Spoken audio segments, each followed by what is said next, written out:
নবীর ভালোবাসা, নবীর তাজিম কিভাবে করতে হয়, নবীর আওলাদের তাজিম কিভাবে করতে হয়, এটা শিখিয়েছেন সাহাবীরা।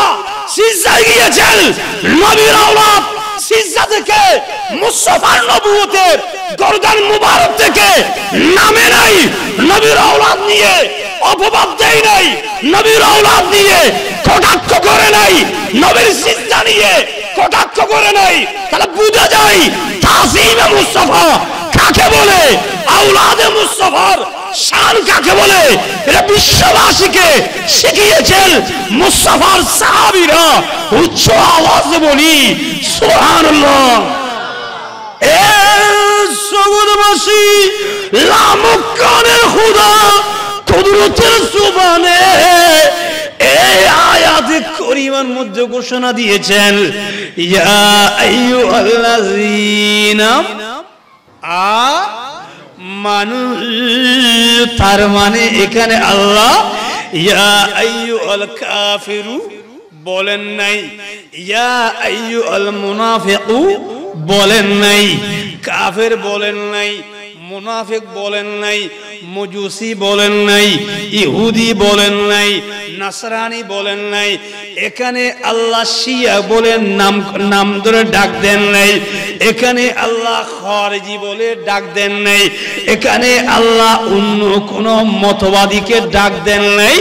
এখানে রব্বুল আলামিন ডাক দিয়েছেন ইয়া আইয়ুহাল্লাযীনা আমানু। আমার ঈমানদারেরা ইসতাঈনু বিসসবরি ওয়াসসালাত। একটু জোরে জোরে বলি, উচ্চ আওয়াজে বলি সুবহানাল্লাহ। আল্লাহ ডাক দিচ্ছেন হে ঈমানদারেরা। কি বললাম?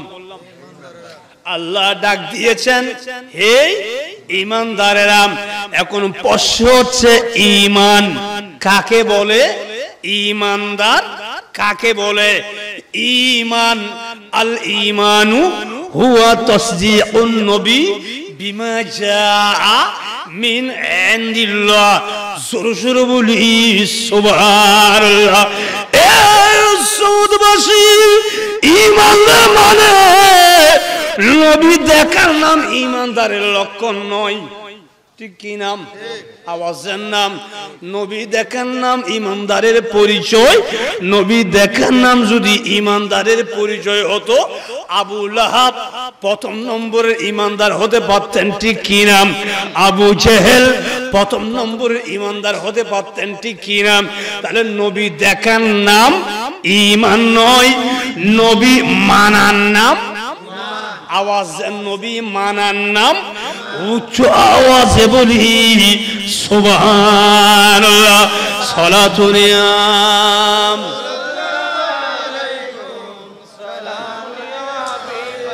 সাল্লি আলা রাসূলিনা মুহাম্মাদিন সাল্লি আলা।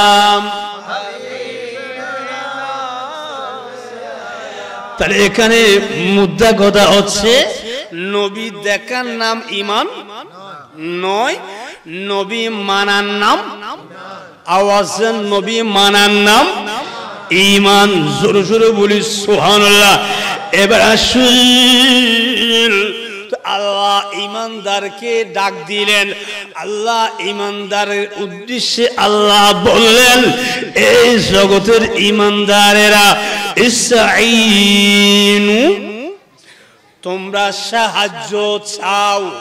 কথাকার আল্লাহ, আওয়াজের কথাকার আল্লাহ বলেন তোমরা সাহায্য চাও বিসসবরি ওয়াসসালাত। সুবহানাল্লাহ বলেন।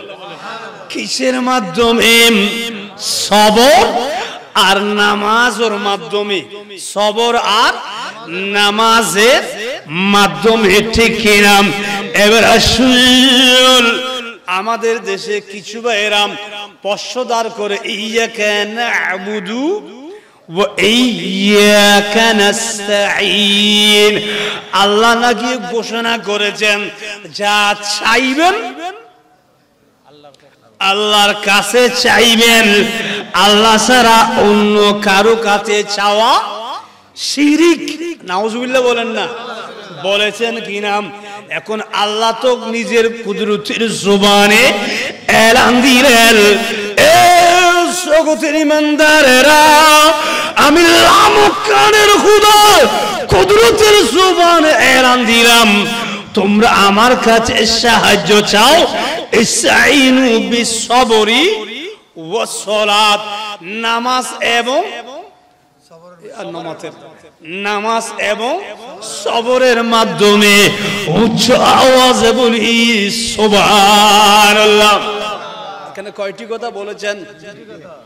আওয়াজ যেন কয়টি কথা? এবার আসল নামাজ আর সবরের কথা। আল্লাহ মাইক ডিস্টার্ব করেন, সাউন্ড মাইক আওয়াজ কি ক্লিয়ার নয় তো?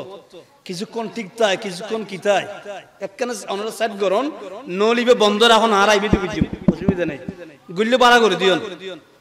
সলাতুনিয়াম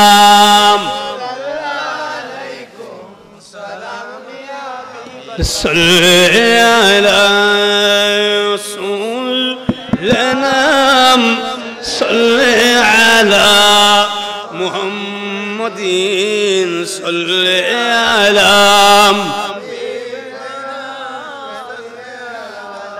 সবর আর সালাত তার মানে নামাজের মাধ্যমে কয়টি বিষয়? সালাত এবং সবর। এখন প্রশ্ন হচ্ছে, আল্লাহ অন্য জায়গায় ঘোষণা দিয়েছেন লা ইন শাকারতুম লা আযীদান্নাকুম, লা ইন শাকারতুম লা আযীদান্নাকুম। আল্লাহ বলেন তোমরা আমার নিয়ামত শুকর আদায় করো, আমি তোমাদেরকে নিয়ামত বাড়িয়ে দেব। সুবহানাল্লাহ বলেন, আমার নিয়ামতের শুকর আদায় করো, আমি নিয়ামত বাড়িয়ে দেব। এবার আসুন রব্বুল আলামিন কুদরতের জবান এ আয়াতে করিমার দিকে যদি আমরা একটু লক্ষ্য করি, দেখা যায় আপনার শুকরের মকাম থেকে সবরের মকাম বরম। সুবহানাল্লাহ। কিসের মকাম থেকে? শুকরের মকাম থেকে সবরের মকাম বরম। কেন? সবর আল্লাহ বলেছেন শুকর আদায়কারীদের বেলায় তোমরা আমার নিয়ামতের শুকর আদায় করো, আমি নিয়ামত বাড়িয়ে দেব। এই সৌতের উম্মতেরা লামকানের খোদার কুদরতের জবানে এলান দিলেন এই আয়াতের মধ্যে, ইন্নাল্লাহা মা'আস সাবিরিন, শুকর আদায়কারীদের আল্লাহ নিয়ামত বাড়িয়ে দেয়। ও সৌতের উম্মত, লামকানের খোদা কুদরতের জবানে এলান দিলেন, আমি লামকানের খোদার ইসলাম চিন্তা করার জন্য যারা মক্কা শরীফ ছেড়ে মদিনায় তৈয়বায় ছেড়ে ময়দানে কারবালার জমিনে গিয়ে সবর এবং ধৈর্যের মাধ্যমে ময়দানে কারবালার জমিনকে রক্ত দিয়ে গোসল দিয়েছিলেন, আমি সেই সুলতানে কারবালার সাথে আছি, উচ্চ আওয়াজে বলি সুবহানাল্লাহ। জন্য ডক্টর ইকবাল ঘোষণা দিয়েছেন, খামে ভুলে সকতে শাহাদতি কি কুরবানি দরবারিয়া সিদি মে दरबारिया सीधी में वो बातों सुनाते हैं सोलातुनियाम।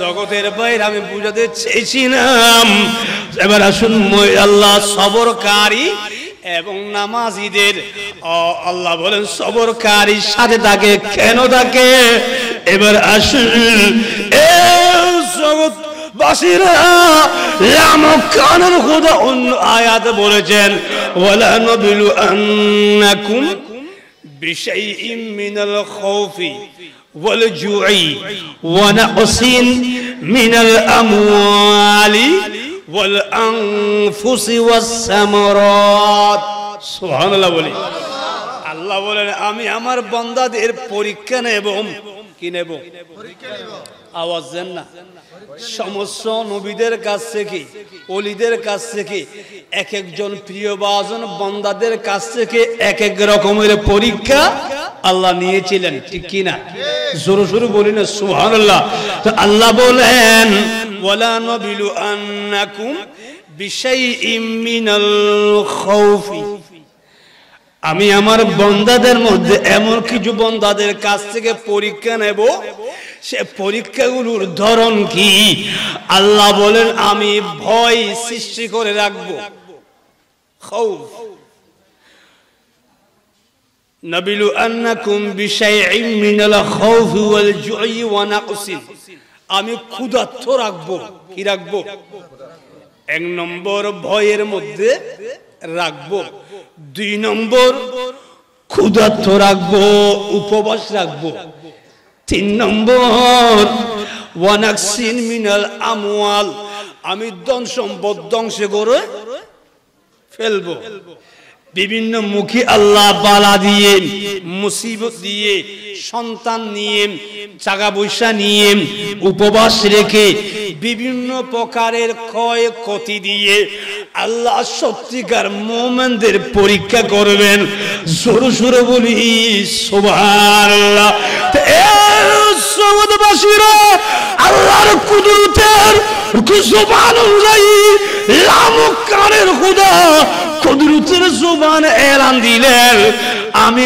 পরীক্ষা নেব এখন আল্লাহর পরীক্ষা দেওয়ার জন্য আল্লাহর পরীক্ষায় অংশগ্রহণ করার জন্য প্রথম নম্বর হচ্ছে সবর থাকতে হবে সুবহানাল্লাহ বলেন না কি থাকতে হবে সবর থাকতে হবে সবরের মাধ্যমে ধৈর্য ধারণের ভিতর দিয়ে যদি আপনি পরীক্ষায় অংশগ্রহণ করেন আমার আল্লাহ বলেন আমি সেই সবরকারী সাথে থাকবো উচ্চ আওয়াজে বলি সুবহানাল্লাহ সালাতুন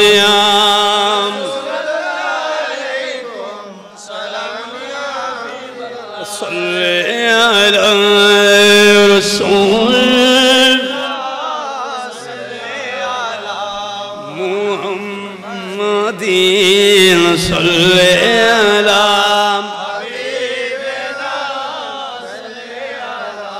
حبيبنا رسول জগতের মুসলমান ভাইরা বলে একটা হচ্ছে সবর আর একটা কি বললাম আর একটা কি বললাম নামাজ অর্থাৎ সালাত কি আওয়াজ আলহামদুলিল্লাহ এবার নামাজ শুধু আমার নবীর বেলায় ছিল সেরকম না অনেক পয়গাম্বর নবীদের মধ্যেও কি ছিল নামাজ সুবহানাল্লাহ বলেন না শুধু আমার নবীর উম্মত নবীর জন্য নামাজ ছিল সেরকম নয় নবীদেরও কি ছিল যেমন হযরত আদম আলাইহিস সালাতু ওয়াস সালাম আল্লাহ কোথায় রেখেছিলেন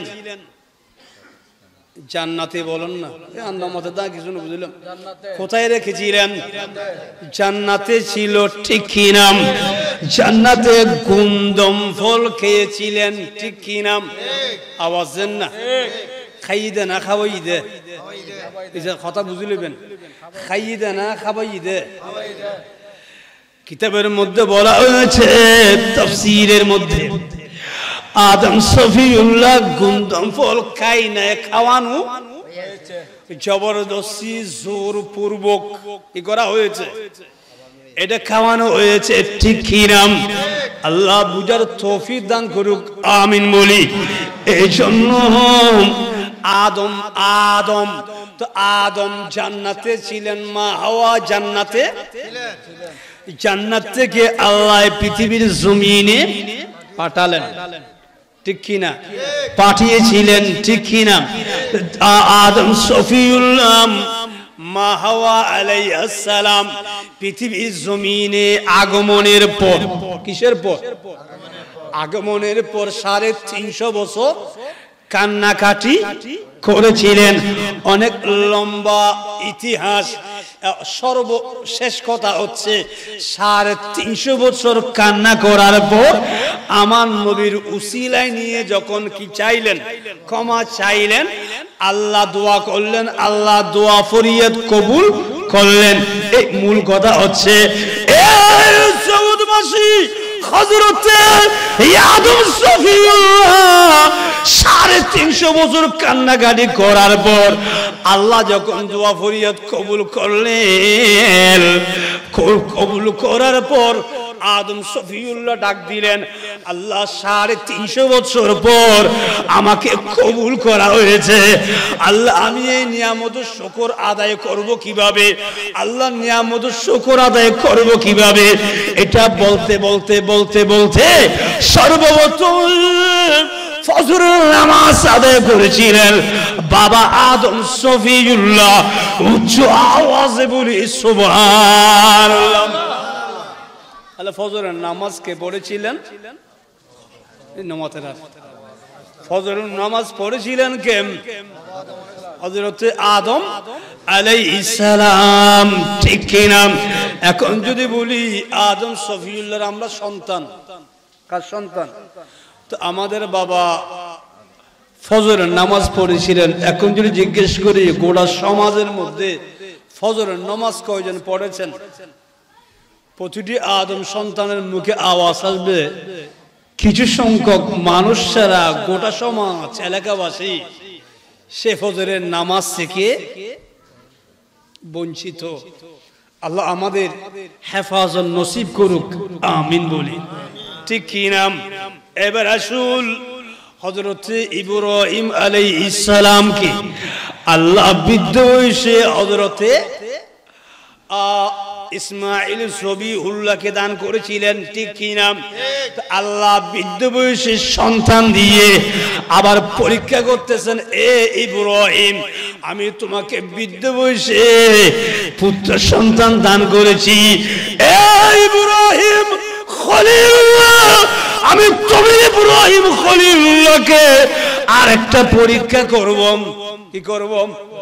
ওই যে আল্লাহ বলেছেন ওয়ালা নাবিলু আন্নাকুম বিশাইইম মিনাল খাউফ ওয়াল জুই ওয়া নাকসিন মিনাল আমওয়াল, আমি বিভিন্ন প্রকারের সম্পদ, সন্তান বলেন, টাকা পয়সা বলেন, এগুলোর সম্পদ ক্ষতি করার ভিতর দিয়ে, ধ্বংস করার ভিতর দিয়ে, কোরবানির ভিতর দিয়ে আমি আমার প্রিয় ভাজন বান্দাদের কাছ থেকে পরীক্ষা নেব। এখন ইব্রাহিম খলিলুল্লাহকে যখন পরীক্ষা করার জন্য আল্লাহ নির্দেশ দিলেন ইন্নী আরা ফিল মানাম, বললেন তুমি তোমার সবচেয়ে এটা প্রিয়, সে প্রিয় বস্তু, প্রিয় জিনিসকে তুমি কি দাও?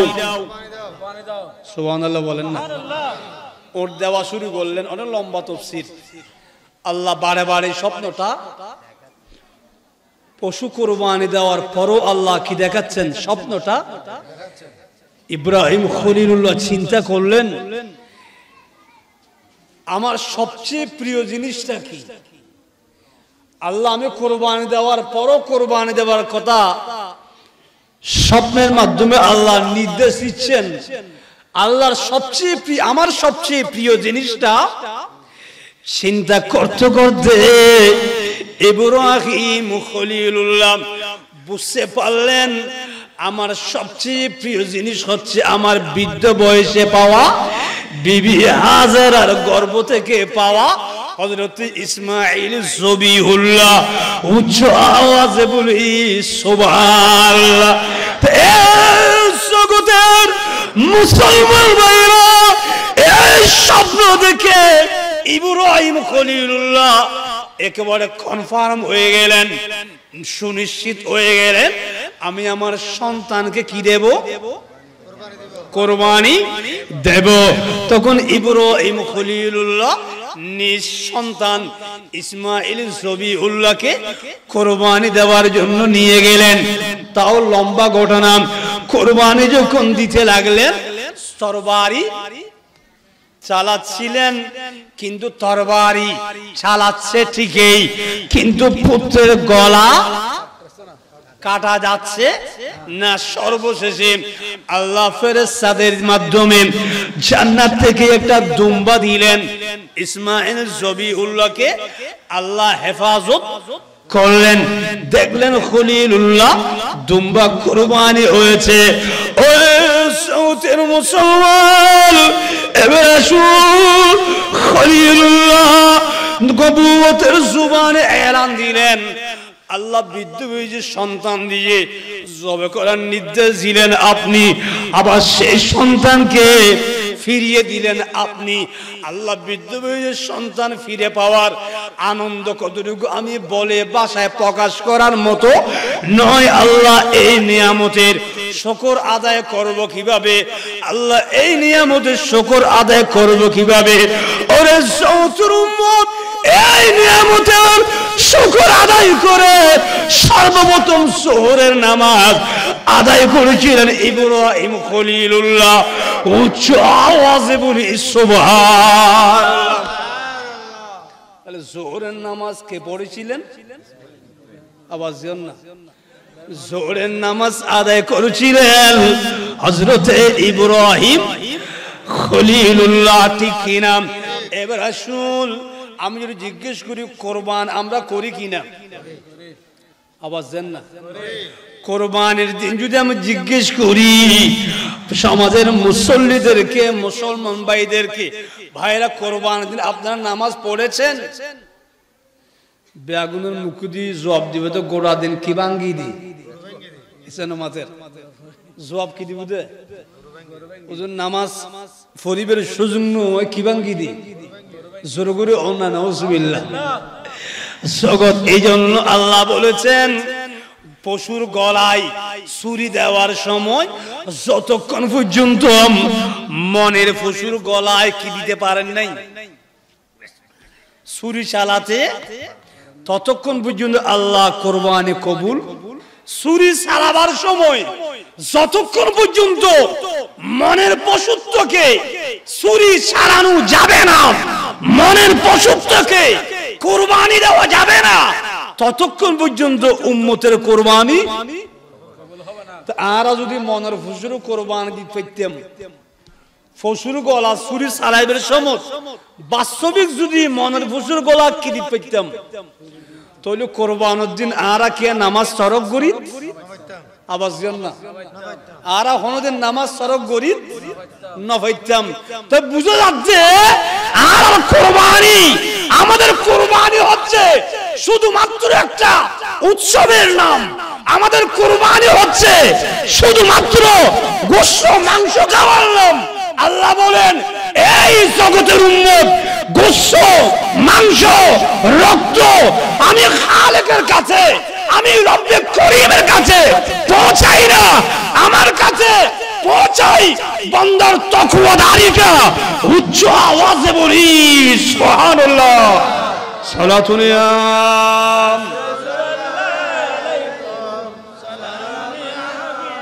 এবার আসুন হযরতে উযাইর নবী, কি বললাম? হযরতে উযাইর আলাইহিস সালাম আল্লাহ 100 বছর মরা রেখেছিল। কত বছর? কোরআনে আছে না নাই? হযরতে উযাইর আলাইহিস সালাম আল্লাহ 100 বছর মৃত্যু দিয়ে রেখেছেন। 100 বছর মৃত্যু দেওয়ার পর 100 বছর পর আল্লাহ জিন্দা করলেন। সুবহানাল্লাহ। কত বছর? আওয়াজেন কয় বছর? তখনকার যুগে কোনো ফরমালিন ছিল, মেডিসিন, ফরমালিন, বিভিন্ন কার্টন, বিভিন্ন এই ধরনের কোনো ধরনের কোনো কিছু ছিল না, কোনো ফ্রিজ ছিল না, বরফের কোনো আলমারি ছিল না। 100 বছর পর্যন্ত আল্লাহ মাটির উপরে রেখেছেন, বিন্দু মাত্র শরীরের কোনো পচন ধরে নাই, ক্ষয়ক্ষতি হয় নাই। জীবন্ত মানুষের শরীর যেরকম ঠিক একইভাবে উযাইর আলাইহিস সালামের শরীরে পাক 100 বছর পর্যন্ত মাটির উপরে মরা অবস্থায় অক্ষত ছিল। সুবহানাল্লাহ বলেন। এটা আমার কথা না, কোরআনের কথা। আমার কথা না, কোরআনের কথা। আমার কথা না, আল্লাহর কথা। এখন প্রশ্ন হচ্ছে জগতের বাবারা, আল্লাহ যদি মাটির উপরে উযাইর আলাইহিস সালামের লাশ, শরীর মুবারককে লাশ বানিয়ে, মরা বানিয়ে, প্রাণহীন বানিয়ে আল্লাহ যদি 100 বছর পর্যন্ত মাটির উপরে রাখতে পারে, এই সৌতুর উম্মত লামকানের খোদা 100 বছর পর্যন্ত যদি মাটির উপরে লাশ রাখতে পারে, আর 100 বছর না, কোটি কোটি বছর মাটির ভিতরে লাশ অক্ষত অবস্থা রাখা আল্লাহর ক্ষমতা আছে না নাই? উচ্চ আওয়াজ বলি সুবহানাল্লাহ। এই জন্য আমার আল্লাহ বলেন, ইন্নাল্লাহা মুস্তাফা নবুয়তের এলান দিয়ে ঘোষণা দিচ্ছেন, ইন্নাল্লাহা হারামা আলাল আরদি আন তাকুলা আজসাদাল আম্বিয়া। এই জগতের গুস্তাখান রাসূলুল্লাহ, এই জগতের আল্লাহ বিরোধী দলেরা, তোমরা একটা মুহূর্তের জন্য বিবেককে নাড়া দাও। আমি খালিক, আমি মালিক, আমি রব্বে করিম যদি এই একটা মরা একটা বডিকে যদি এই 100 বছর পর্যন্ত জীবিত রাখতে পারি, মাটির উপরে, মাটির নিচে অক্ষত অবস্থায় রাখার ক্ষমতা আল্লাহর আছে কিনা বলেন দেখি? আছে না নাই? উচ্চ আওয়াজে বলি সুবহানাল্লাহ। এই 100 বছর পর যখন আল্লাহ উযাইর আলাইহিস সালামকে জীবিত করলেন, হযরত উযাইর আলাইহিস সালাম 100 বছর পর যখন প্রাণ ফিরে পেলেন, আশ্চর্য হয়ে গেলেন। আল্লাহর কাছে খুশিতে আত্মহারা হয়ে আল্লাহর কাছে ফরিয়াদ করতে লাগলেন, দরবারে ইলাহি, ইয়া রহমতের ভান্ডার খোদা, আল্লাহ 100 বছর পর আবার পুনরুজ্জীবন দান করেন, পৃথিবীর জমিনে ফেরত দেওয়া হয়েছে। আল্লাহ এই নিয়ামতের শুকর আদায় করব কিভাবে? এই নিয়ামতের শুকর আদায় করেছেন সর্বপ্রথম আসরের নামাজ পড়ে হযরত উযাইর আলাইহিস সালাম উচ্চ আওয়াজে বলি সুবহানাল্লাহ। উযাইর নবী কিসের নামাজ পড়েছেন? আওয়াজ না, কিসের নামাজ? জোরে জোরে বলি সুবহানাল্লাহ। এবার আসুন হযরত দাউদ আলাইহিস সালাম, কি বললাম? হযরত দাউদ আলাইহিস সালাম নাকি হযরত উরিয়ার ঘটনা, লম্বা ঘটনা, উরিয়ার ঘটনাকে নিয়ে আল্লাহর দরবারে লজ্জিত হয়ে ফরিয়াদ করতেন, সারা জীবন কান্নাকারি করেছেন। সর্বশেষ আল্লাহ যখন দাউদ নবীর ফরিয়াদ কবুল করলেন, কবুল করা হলো, তখন দাউদ নবী নিয়ত বললেন নামাজের 3 রাকাতের মধ্যে পড়ে গিয়েছিলেন। কয় রাকাতে? 3 রাকাতের মধ্যে যখন শরীর দুর্বল হয়ে উঠতে পারছে না, তখন আল্লাহ ডাক দিলেন, এ দাউদ নবী, ওগো মুহাব্বতের দাউদ, চিন্তার কোনো কারণ নাই, আমি আল্লাহ মুকারের খোদা কুদরতের জবানে এলান দিলাম, যে 3 রাকাতের মধ্যে তুমি পড়ে গিয়েছো, সেই 3 রাকাতকে আমি আল্লাহ মুকারের খোদা কিয়ামত পর্যন্ত মাগরিবের নামাজ বানাবো। উচ্চ আওয়াজে বলি সুবহানাল্লাহ। এই মাগরিবের ফরজ নামাজ কয় রাকাত? আওয়াজ দেন, কয় রাকাত? মাগরিবের নামাজ আদায় করেছিলেন কে? আনুমাতের মাগরিবের নামাজ আদায় করেছিলেন কে? দাউদ নবী। জোরে জোরে বলি সুবহানাল্লাহ। এবার আসুন এশারের নামাজ। এক রাওয়ায়াতের মধ্যে হযরত মুসা কালিমুল্লাহ, আর রাওয়ায়াতের মধ্যে হযরত আহমদ মুজতবা মুহাম্মদুর রাসূলুল্লাহ সাল্লাল্লাহু আলাইহি ওয়াসাল্লাম এশারের নামাজ পড়েছিলেন। জোরে জোরে বলি সুবহানাল্লাহ। তাহলে বুঝাতে চেয়েছিলাম, নামাজ শুধু আমাদের বেলায় নয়, নামাজ শুধু আমার নবীর বেলায় নয়, নামাজ নবীদের, অন্যান্য নবীদের বেলায়ও কি ছিল? নামাজ ছিল। কিন্তু উম্মতে মুহাম্মদীর জন্য নামাজের যে বাই সিরিয়াল পঞ্জগানা 5 ওয়াক্ত এরকম বাই সিরিয়াল ধারাবাহিক নামাজ ছিল না, ঠিক কি নাম? আল্লাহ বুঝার তৌফিক দান করুক, আমিন বলি। মুসাফার গোলামেরা এখন বুঝাতে চেয়েছিলাম সমস্ত নবীরা যে নিয়ামতকে বড় নিয়ামত মনে করেছেন, সমস্ত নবীরা যে ইবাদতকে আসমানের নিচে জমিনের উপরে সর্বশ্রেষ্ঠ নিয়ামত হিসেবে বরণ করে নিয়েছিলেন এবং বাস্তবায়ন করেছিলেন, সেই সর্বশ্রেষ্ঠ ইবাদতের নাম নামাজ। দিয়া সর্বশ্রেষ্ঠ ইবাদতের নাম কি? নামাজ। জোরে জোরে বলি সুবহানাল্লাহ, জোরে জোরে বলি না সুবহানাল্লাহ।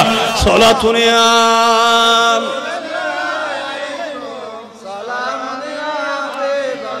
সাল্লি আলা রাসূল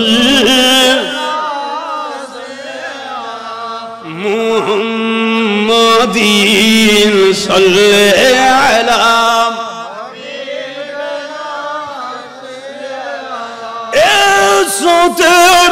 মুসলমান। আয়াতের বাস্তব তাফসীর কি? এই আয়াতের বাস্তব তাফসীর যদি আমরা দেখি, ময়দানে কারবালা তার প্রমাণ। সুবহানাল্লাহ বলেন। আয়াতের বাস্তব দৃষ্টান্ত হচ্ছে ময়দানে কারবালার জমিন। জোরে জোরে বলি সুবহানাল্লাহ। হযরত উম্মুল ফজল বিনতে হারিস মুস্তাফা নবুয়তের কদমে আসছেন, ডাক দিলেন আসসালাতু ওয়াসসালামু আলাইকা সাইয়্যিদি ইয়া রাসূলুল্লাহ, ইয়া রাসূলুল্লাহ আমার জান মাল ঈমান আপনি মুস্তাফার নবুয়তের কদমের নিচে কুরবান। নবী রে, আমি স্বপ্নে দেখলাম আপনার শরীরে পাকের একটা গোশতের টুকরা ছিটকে খসে পড়ে আমার গায়ে এসে পড়লো। সুবহানাল্লাহ বলে। কি এসে আন নবীর শরীরে পাকের একখান গোশত মাংসের টুকরা খসে পড়ে ছিটকে পড়ে উম্মুল ফজল বিনতে হারিসের গায়ে এসে পড়ল। ডাক দিলেন নবীজি, সারা রাত ঘুমাতে পারি নাই, চিন্তিত ছিলাম, পেরেশানি ছিলাম। মুসাফার কাছে এই স্বপ্ন বলার দেরি নেই, আমার নবীকে মুস্কি হাসি দিলেন। সুবহানাল্লাহ। উসকি কিসমত কি চমকে সিতারা जिस पर नजरे करम उठने वाली। আমার উম্মুল ফজল বিনতে হারিস নবীর চাচি যান যখন বললেন হুজুর আপনি মুস্কি হাসতে লাগলেন, আমি তো চিন্তায় পেরেশানির মধ্যে মশগুল। বললেন চাচি যান চিন্তার কোনো কারণ নাই। বললেন কেন? এই মুহাব্বতের চাচি, মুস্কি হাসি দেওয়া মানে আমি নিয়ামত আপনাকে বন্টন করে দিয়েছি। মুস্কি হাসি দিওন মানে আর নিয়ামত ইয়েন বন্টন করে দিয়ে ফেলেছি। বললেন কেমন নিয়ামত? বললেন আর বেশি দেরি নাই, আমার খাতুনে জান্নাতের শাকম পাক থেকে সুলতানে কারবালা, মজলুমে কারবালা, শাহে কারবালা, ইমামে কারবালা ইমাম হুসাইন আসবেন। উচ্চ আওয়াজে বলি সুবহানাল্লাহ। খনাবি হদ্দে নবীর নাতি ইমাম ডরগুরি অন সুবহানাল্লাহ। এখন জবাব দেন, ওই সময় কোন টেলিভিশন এক্সরা ছিল? আলট্রান জিওগ্রাফি, এন্ডোস্কোপি এই ধরনের কোন প্রযুক্তি কোন আবিষ্কার ছিল না, ঠিক কি না? ছেলে হবে না মেয়ে হবে এটা আসার পর জানতে পারতেন, ঠিক কি না? কিন্তু মদিনাওয়ালা রাসূল পৃথিবীর জমিনে ইমাম হাসান হোসেন জমিনে আসার আগে উম্মুল ফজল বিনতে হারিসকে নবুয়তের জুবানে ঘোষণা দিয়েছেন, আর বেশি দিন দেরি নেই আমার খাতুন জান্নাত সন্তান প্রসব করবে, ছেলে হবে না মেয়ে হবে, সেটাও বলে দিয়েছিলেন। উচ্চ আওয়াজে বলি সুবহানাল্লাহ। আগাম অগ্রিম হবার আগে যেটা বলে দিয়েছেন এটার নাম ইলমে গায়েব। সুবহানাল্লাহ বলেন। এটার নাম হচ্ছে অদৃশ্য জ্ঞান, বলেন না অদৃশ্য সংবাদ, এটা অদৃশ্য জ্ঞান। আমার নবীজি জোরে জোরে বলি সুবহানাল্লাহ। এই জন্য কুরআনে হাদিসের মাধ্যমে এটাই প্রমাণ হয় ইমাম হুসাইন পৃথিবীতে আগমন করবেন, এটাও আমার মুস্তাফার ইলমে গায়েবের দলিল। আবার ইমাম হুসাইন ৬১ হিজরিতে ময়দানে কারবালায় শহীদ হবে। ইমাম হুসাইনের রক্ত দিয়ে সুন্নিয়তের প্ল্যাটফর্মকে মজবুত করে বিশ্ববাসীর কাছে সুন্নিয়তকে পুরো পবিত্র অবস্থায় উপহার দেবে, এটাও আমার নবীর ইলমে গায়েবের দলিল। উচ্চ আওয়াজে বলি সুবহানাল্লাহ। এটা কিসের দলিল? এটাকে বলা হয় গায়েবের অগ্রিম আগাম বলে দিয়েছেন। পৃথিবীতে আসবেন এটাও বলেছেন, আবার ৬১ হিজরিতে শাহাদাত বরণ করবেন এটাও বলে দিয়েছেন। এটার নাম হচ্ছে গায়েব। জোরে জোরে বলি সুবহানাল্লাহ। সালাতুন ইয়া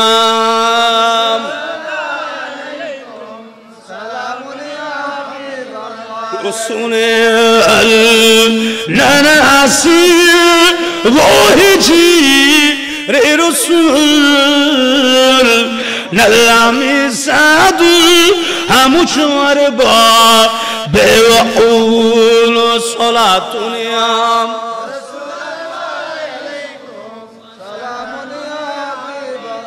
इमाम हुसैन पृथ्वीर जमीने আসেন, ঠিক কি না? আওয়াজ দেন না। এসেছেন কি নাম? সুবহানাল্লাহ বলেন। যিনি নবুয়তের বাগানে বড় হয়েছিলেন, বেলায়েতের বাগানে বড় হয়েছিলেন, জোরে শুরু বলি সুবহানাল্লাহ।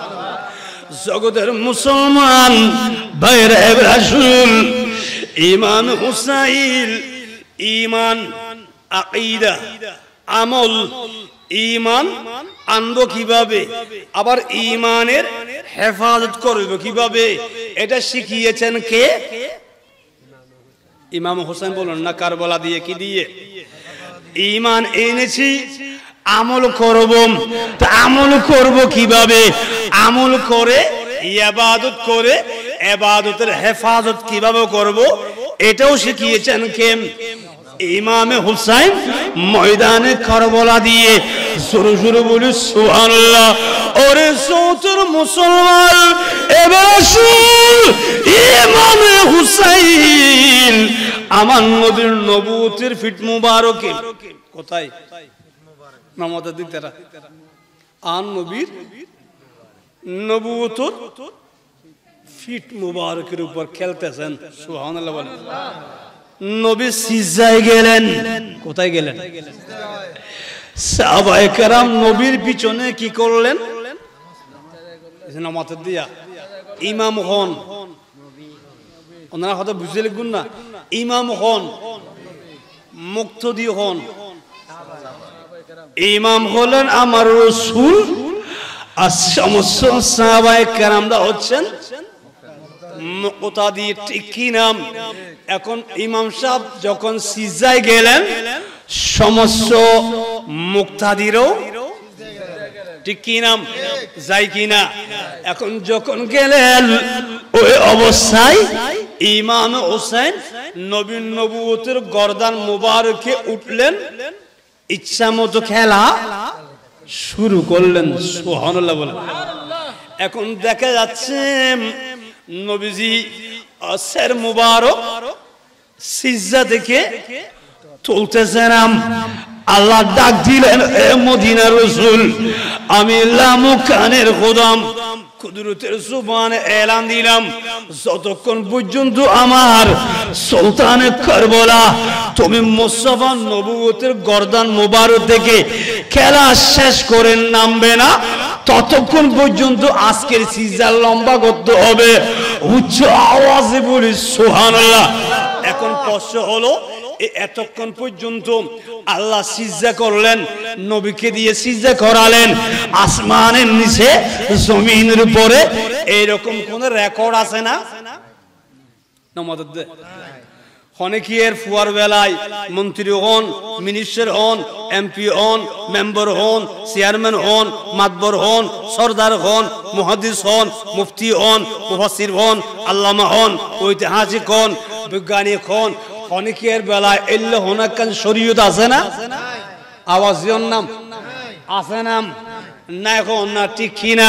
তার এবার আসুন, ইমামে হুসাইন এতক্ষণ পর্যন্ত গর্দান মুবারকে খেলতেছেন, গর্দান মুবারকে ছিলেন, এই পর্যন্ত কোন মুফতি, কোন মোল্লা এই ফতোয়া দিতে পেরেছেন যে নবীর নামাজ ফাসেদ হয়ে গেছে? আওয়াজিয়ার নাম, নবীর নামাজ ভঙ্গ হয়ে গেছে, নবীর নামাজ হয় নাই, নবীর নামাজের মধ্যে মাকরুহ হয়েছে, নবীর নামাজের মধ্যে ওয়াজিব তরক হয়েছে, নবীর নামাজের মধ্যে আপনার মাকরুহ থেকে খালি হয় নাই, এইরকম কোন সন্দেহ অপবাদ দেওয়ার সুযোগ হয়েছে, তাহলে বোঝা যায় নবীর বংশ নামাজের অংশ। সুবহানাল্লাহ হন না? নবীর বংশ নামাজের অংশ, ঠিক কি নাম? এবার আসুন, শুধু নবী গর্দান মুবারক তোলেন নাই তা নয়, নবীর পিছনে এতগুলো সাহাবী মুক্তাদি হয়ে, মুসল্লি হয়ে নামাজ আদায় করেছেন। কোন সাহাবী নবী গর্দান মুবারক, সের মুবারক সিজদা থেকে তোলেন? সুবহানাল্লাহ হন না? আওয়াজ দেন না, তুল্লি নাম, আওয়াজ দেন, তুল্লি নাম, তৈলি বুঝা যাক নবীর আওলাদরা কেমন করে ভালোবাসন করিব, নবীর আওলাদরা ভালোবাসা গান কিরকম, ইয়ান সাহাবী হলো তোমরা শিখি কেন আমাদের দে অনেকটা ঘটনা এনে অন্য না, একটা নোকটা টানি বেলা যাই দি সলাতুনিয়া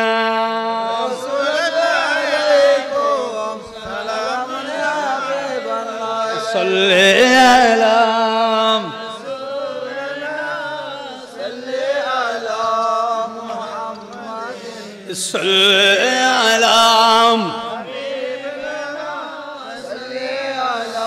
আমি বলতে চেয়েছিলাম নবীর আওলাদের প্রতি ভালোবাসা কিভাবে রাখতে হবে, নবীর আওলাদের তাজিম কেমন ভাবে করতে হবে, এটা আমাদেরকে শিখিয়েছেন কারাম।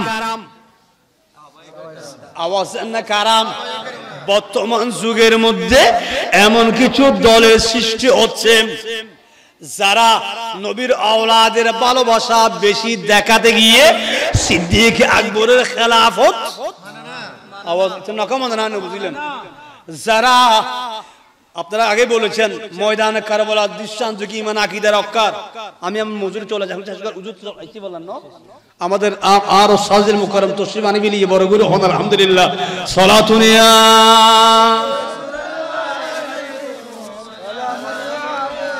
এখন আমি বুঝাতে চেয়েছিলাম নবীর আওলাদে ভালোবাসা বেশি দেখাতে গিয়ে যারা সিদ্দিক আকবরের খেলাফতকে অস্বীকার করে তারা বাতিল, তারা কি আওয়াজ দেন না, তারা কি মাওলা আলী শেরে খুদাম তথা নবীর আওলাদের মুহাব্বত বেশি দেখাতে গিয়ে যারা ফারুক আজমের খেলাফতকে অস্বীকার করেন তারা বাতিল। মাওলা আলী শেরে খুদার মুহাব্বত, নবীর আওলাদের প্রেম প্রীতি ভালোবাসা বেশি দেখাতে গিয়ে যারা ওসমানে জুন্নুরাইনের খেলাফত অস্বীকার করে তারা বাতিল। মাওলা আলী শেরে খুদার নবীর আওলাদের মুহাব্বতের দৃষ্টান্ত বেশি দেখাতে গিয়ে যারা মাওলা আলী শেরে খুদাকে অস্বীকার করে খেলাফতকে মানে না তারা কি বাতিল। আল্লাহ আমাদের হেফাজত নসিব করুক, আমিন বলি।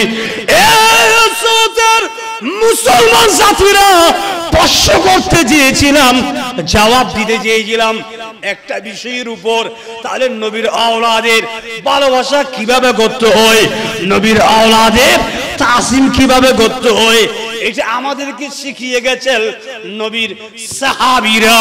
উচ্চ আওয়াজে বলি সুবহানাল্লাহ। কারা শিখিয়েছেন? মাশাআল্লাহ আমাদের মাঝে আর দক্ষিণ গৌসী কমিটির নেতৃবৃন্দ এবং বাগওয়ানিন কমিটির নেতৃবৃন্দ সবাই এভাবে আস্তে আস্তে আস্তে সবাই বলে মারহাবা। তাহলে বুঝাতে চেয়েছিলাম সাহাবীদের নবীর ভালোবাসা, নবীর আওলাদের ভালোবাসা সত্যিকার অর্থে শিখিয়েছেন কারা? আওয়াজ দেন না। নবীর ভালোবাসা, নবীর তাজিম কিভাবে করতে হয়, নবীর আওলাদের তাজিম কিভাবে করতে হয়, এটা শিখিয়েছেন সাহাবীরা। সিজদায় গিয়েছেন নবীর আওলাদ, সিজদা থেকে মুস্তাফার নবুয়তের গর্দান মুবারক থেকে নামে নাই, নবীর আওলাদ নিয়ে অপবাদ দেয় নাই, নবীর আওলাদ নিয়ে কটাক্ষ করে নাই, নবীর সিজদা নিয়ে কটাক্ষ করে নাই। তাহলে বুঝা যায় তাজিমে মুস্তাফা কাকে বলে, আওলাদে মুস্তাফার শান কাকে বলে, এটা বিশ্ববাসীকে শিখিয়েছেন মুস্তাফার সাহাবীরা। উচ্চ আওয়াজে বলি সুবহানাল্লাহ। ঠিক কি না? কি খারাপ শিখিয়ে দেন ইয়া খুদুনে সিদ্দিক আকবরের খেলাফতরে, ফারুক আজমের খেলাফতরে, ওসমান জুন্নুরাইনের খেলাফতরে, মাওলা আলী শের খুদার খেলাফতরে। জোরে জোরে বলি নাউজুবিল্লাহ। ঠিক কি না? আল্লাহ আমাদের হেফাজত নসিব করুক, আমিন বলি। এবার আসুন সিজদায় গেলেন, সিজদা তোলে না, কি করে না, কিন্তু একইভাবে দেখে যায় মুসল্লিরাও সিজদা, জোরে জোরে বলি না সুবহানাল্লাহ। সর্বশেষ যখন সিজদা তুললেন, সিজদা থেকে উঠলেন, তখন জিজ্ঞেস করে হলো মুস্তাফাকে, ইয়া রাসূলুল্লাহ আপনি সিজদার মধ্যে তাসবিহ কয়বার পড়লেন? বললেন সুবহানা রাব্বিয়াল আলাম, ৭২ বার পড়েছিলাম।